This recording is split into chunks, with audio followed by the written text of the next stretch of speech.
En 630, la population terrifiée de la Mecque s'attend à être massacrée.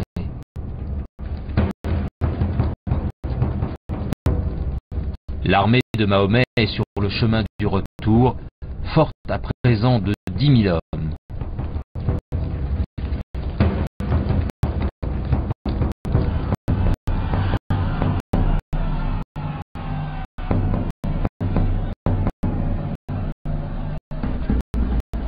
Les vaincus savent quel sort terrible les attend.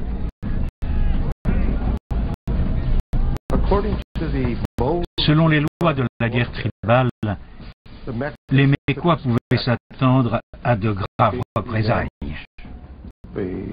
Normalement, les hommes sont tués, les femmes et les enfants vendus comme esclaves.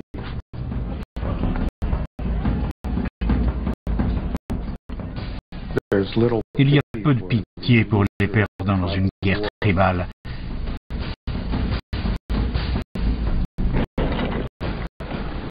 Bien sûr, c'est le cas dans le monde entier.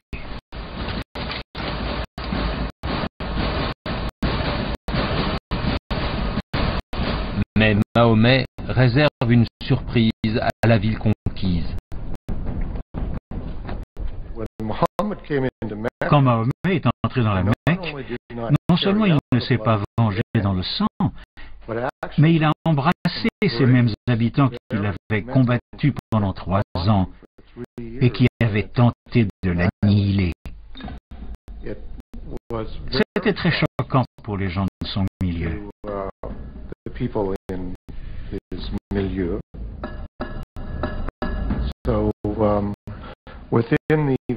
On trouve donc dans les fondations de la religion des épisodes d'une grande générosité, souvent des actes d'une gentillesse et d'une clémence extraordinaire.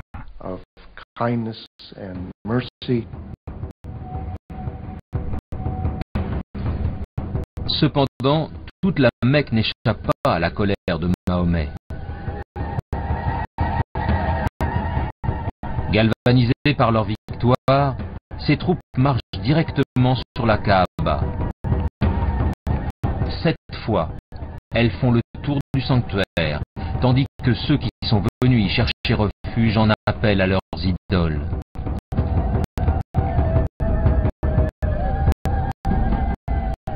Mais ce ne sont pas les païens que Mahomet est venu détruire, ce sont leurs dieux.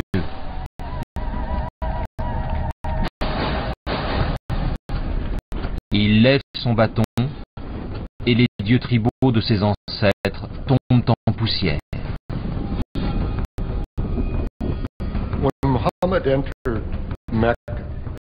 L'entrée de Mahomet à la Mecque et au sanctuaire, quand il a détruit les idoles, est d'une grande importance culturelle et symbolique pour l'islam.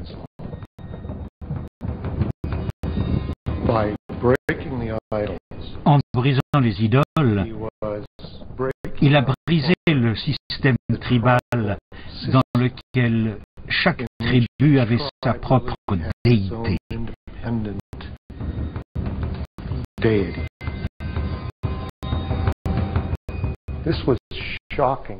C'était choquant pour les Bédouins. Cela signifiait que les dieux de leur père étaient détruits. En un sens, cela signifiait que leurs pères eux-mêmes s'étaient trompés.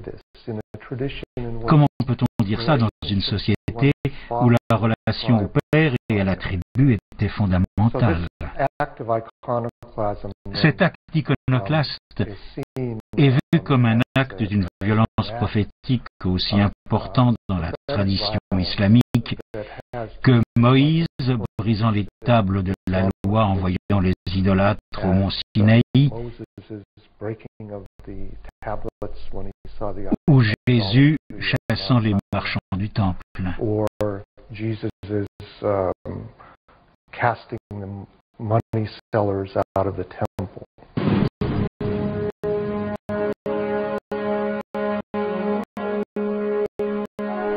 La destruction des idoles marque un nouveau départ, la rupture avec le passé et la création d'une nouvelle force puissante.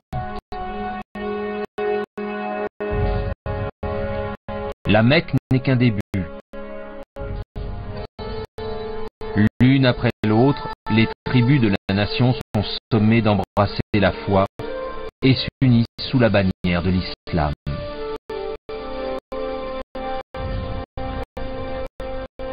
Une communauté mondiale de la foi voit le jour, née d'un concours extraordinaire d'histoire, de personnalité et de conviction.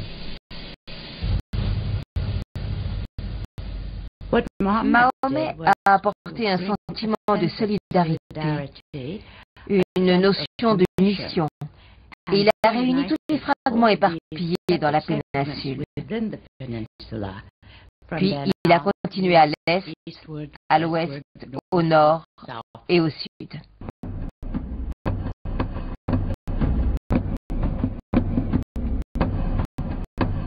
Les musulmans se tournent vers le nord et balaient le Liban et la Syrie d'aujourd'hui.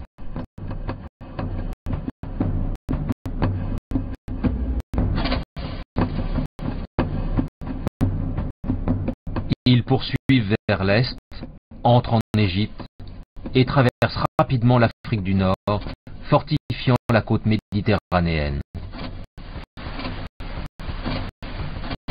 Seules les mers les arrêtent.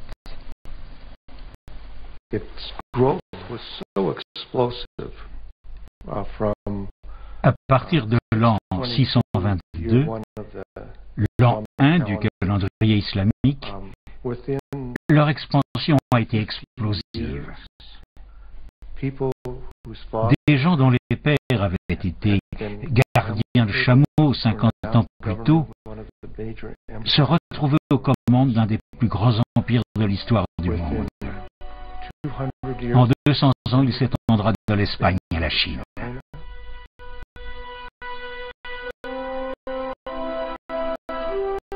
Les musulmans absorbent l'empire sassanide d'Iran et 2/3 de l'empire byzantin chrétien.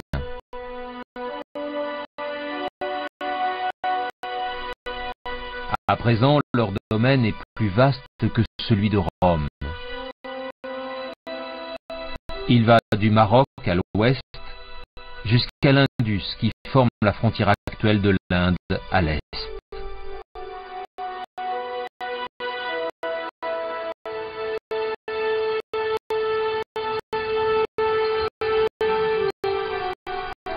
Comment est-il possible qu'une si petite armée ait conquis un si vaste territoire, si vite et si facilement?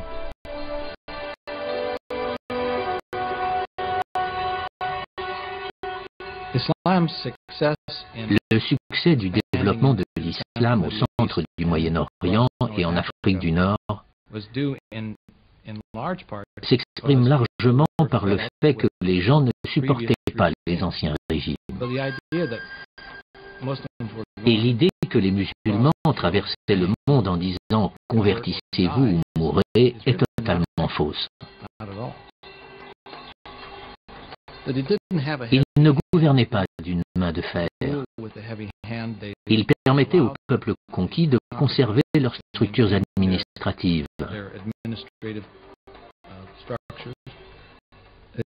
Ils permettaient aux chrétiens et aux juifs de conserver leurs lois religieuses et d'être gouvernés par elles.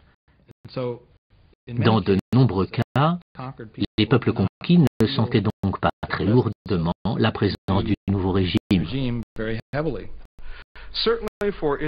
Il est certain que pour ceux qui se sentaient exploités ou opprimés par un clergé dictatorial et même parfois parasite, l'idée que l'islam était une religion essentiellement sans clergé a dû sembler très séduisante.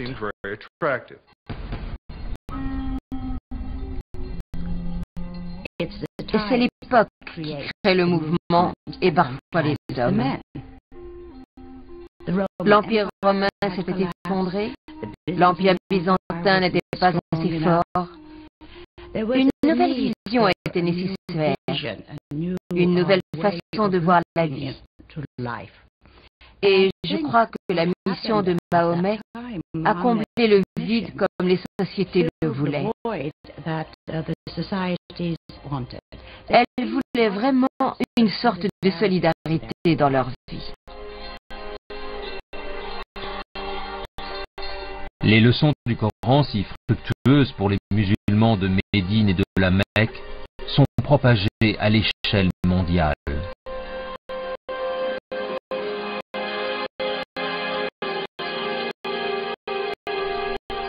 En Syrie, balayée par la conquête, les musulmans font leur prière du vendredi dans l'église Saint-Jean-Baptiste de Damas.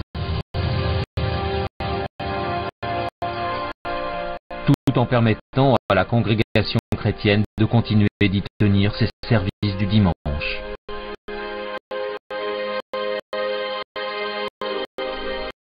Côte à côte, les deux religions partagent le même bâtiment, en paix.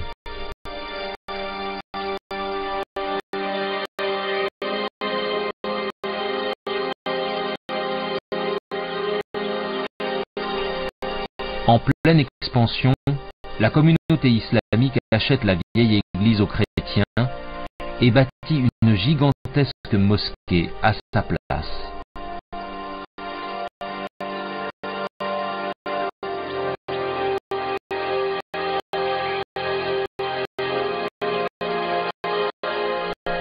Les artisans byzantins la décorent d'un paradis islamique de mosaïques dorées.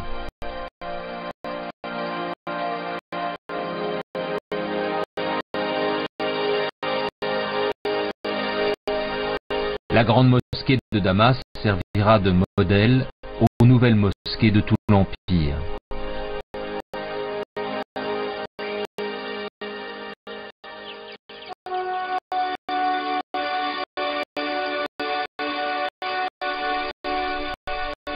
Les Arabes transforment les terres conquises, conservant, améliorant ou étendant leurs infrastructures.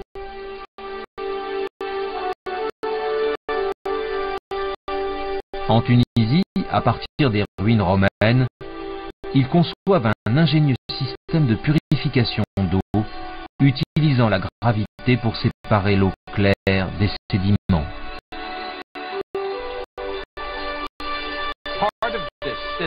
Une partie du système consistait en deux énormes bassins, construits hors